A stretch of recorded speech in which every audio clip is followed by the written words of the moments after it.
आचार्य प्रशांत जी कहते हैं, लोग अक्सर परेशान रहते हैं कि अपने मन को काबू में कैसे रखें, कैसे उसे एक समय में एक ही चीज़ में लगाया जा सके और जीवन में क्या करें क्या ना करें, और हम बिना डर के जीवन कैसे जी सकते हैं।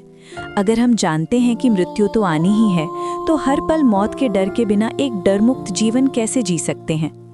देखिए, अगर आपके पास सोचने के लिए 10 चीज़ें हैं, तो आप उन 10 चीज़ों में भी तो तय करते हैं कि पहले क्या ज़रूरी है। हम तय करते हैं क्या पहले होगा। हो सकता है आपको वो ना पता हो जो पूरी तरह से पाने लायक है, सोचने लायक है, जो पूरी तरह से सबसे ऊंची चीज़ है। हो सकता है वो आपको ना पता हो, पर आपको कुछ तो पता है ना। हम में से हर एक को कुछ 10 बातें पता हैं, और ये 10 बातें कभी ना कभी हमारे मन में कभी ना कभी आती हैं। हम कभी एक चीज़ के बारे में सोच रहे होते हैं, कभी दूसरी के बारे में, कभी तीसरी, कभी चौथी। हो सकता है वो 11वीं, 12वीं या 50वीं चीज़ जो पूरी तरह सबसे ऊंचा है वो हमें पता ना हो। लेकिन फिर भी जो कुछ भी हमें पता है उसमें भी तय होता है क्या ज़्यादा ज़रूरी है। आपको जो चीज़ें पता हैं उनमें से जो चीज़ सबसे ज़्यादा कीमत रखती है, सबसे ज़्यादा मूल्यवान है, ईमानदारी यही कहती है कि कम से कम उस पर तो सबसे ज़्यादा ध्यान दो। हम सब तलाश में रहते हैं कि क्या करें, क्या ऐसा मिल जाए जीवन में जो जीवन को अच्छा बना दे, जो काम वास्तव में जीने लायक हो। वो हमें पता नहीं, पर हमें 10 और काम पता हैं, जिसमें से एक की कीमत है 60, एक की 55, एक की 50, 45, 15, 5। ये सब तो पता है ना। तो आप इतना तो जानते हो कि जो काम आपको पता है उनमें से एक की कीमत 5 की है और एक की 55 की है और एक की 60 की है। ये बात तो आपको पता है ना। ईमानदारी का मतलब यही हुआ कि 5 वाली चीज़ पर क्यों माथा रगड़ रहे हो। 100 वाली नहीं पता तो 60 वाली तो पता है, 60 के साथ जूझो। और जो आदमी 60 वाली चीज़ के साथ जूझता है उसको इनाम ये मिल जाता है कि 65 वाली चीज़ उसके लिए खुल जाती है। लेकिन अगर 5 वाली चीज़ पर पड़े रहोगे जबकि 60 वाली चीज़ खुद ही पता है, तो अपने साथ ही बेईमानी कर रहे हो और 60 वाली चीज़ भी धीरे धीरे गायब हो जाएगी। सबसे ऊँची चीज़ क्या है ये हमें नहीं पता, तुलना में सबसे ऊंची चीज क्या है ये तो पता है, तो उसके साथ सही करो ना। इतना तो करना ही चाहिए। अगर यही कहते घूमते रहोगे कि मैं क्या करूं, मुझे तो अभी जो सबसे ऊंची चीज है वो पता नहीं चल रही, तो सबसे ऊंचा क्या है इसका तो पता लगने से रहा नहीं।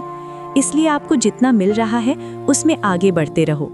अगर सबसे ऊंचा या सबसे अच्छा पता नहीं है और हम अच्छी चीज़ों का महत्व नहीं समझ रहे, तो फिर जो भी आपको समझ में आता हो कि आपके लिए ऊंचे से ऊंचा काम है वो अभी करो।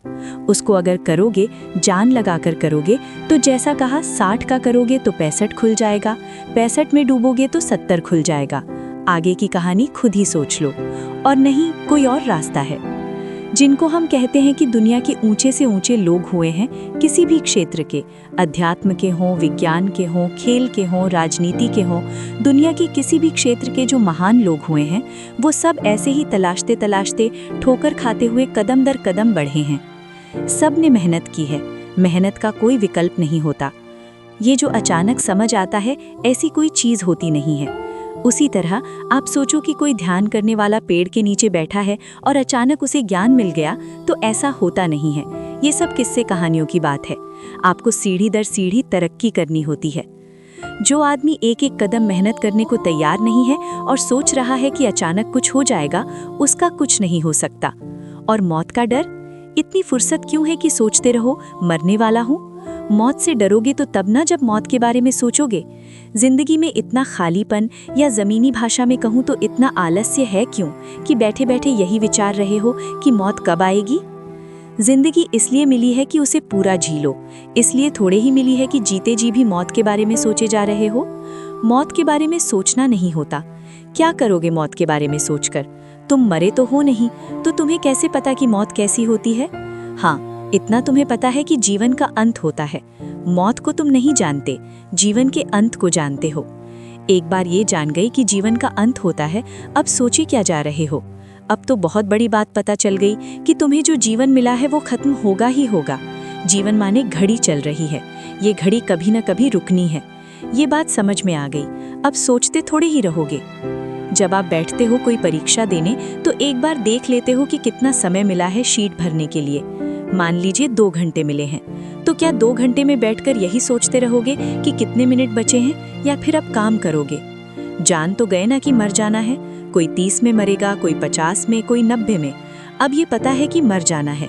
इस बारे में अब सोचकर क्या कर लोगे? सोच के कोई नई बात पता चलती हो तो सोच लो, 10 घंटे लगा लो, बैठकर खूब सोचो। और कोई नई बात पता चलती हो मौत के बारे में तो बढ़िया है। कुछ नहीं पता चलेगा, यही पता चलेगा कि मैं जिसको जीवन कहता हूँ, ये जो शरीर की गतिविधि है, ये जो प्राणों का पूरा खेल है, ये रुक जाना है। और ये कभी भी रुक सकता है, हमें नहीं मालूम कि कब रुकेगा। तो मेरे पास समय सीमित है। जब मेरे पास समय सीमित है तो जिंदगी में जो कुछ भी करने लायक है उसको मैं करूं और समय बर्बाद ना करूं। मौत को जानने का मतलब होता है अब समय का एक क्षण भी व्यर्थ नहीं गवाया जा सकता। 2 तरह के लोग होते हैं। एक, जो मौत को जानते हैं। हिंदुस्तान में बड़ी प्रथा रही है, पश्चिम मौत से घबराता रहा है। हिंदुस्तान में तुम देखोगे तो कितने ही गीत हैं और बहुत प्यारे, बहुत मीठे गीत हैं जो मौत के ही ऊपर हैं। तो यहाँ पर जानने वालों ने मौत को गाया है, मौत को कहा है बार बार याद रखो, काल को याद रखो। क्यों? क्योंकि अगर तुम्हें मौत याद है तो जिंदगी बर्बाद नहीं कर सकते। जिसको मौत याद है वो जिंदगी बर्बाद नहीं कर सकता। और जिंदगी बर्बाद करने का सबसे बेहतरीन तरीका होता है मौत के बारे में सोचना। समझो, मौत याद होनी चाहिए। जब याद है तो उसके बारे में विचार क्या कर रहे हो? मौत याद है तो अब मौत के बारे में सोचना नहीं है। सोचना क्या है पता तो चल गया है, डूब कर काम करो। अक्सर जब आप तैयारी करके नहीं आए होते हो परीक्षा की, तो ये होता है कि सब लोग जल्दी जल्दी लिखे जा रहे हैं, आप हाथ में पेन लेकर पूरे हॉल को देख रहे हो और कह रहे हो ये सब नश्वर है, ये सब मरेंगे। और ये नश्वरता का ख्याल आ क्यों रहा है? इसलिए आ रहा है क्योंकि पिछली रात मेहनत करनी चाहिए थी, तब आप बढ़िया खा पी कर सो रहे थे। सब जानते हैं कि सब नश्वर है, बार बार उसे दोहराओ मत, जान लो और जियो, क्योंकि समय सीमित है। और इस सीमित समय में हमें वही करना है जो सही है, जो ऊंचा है, जो सार्थक है। बस यही समझदारी है, यही तरीका है बिना डर के जीवन जीने का।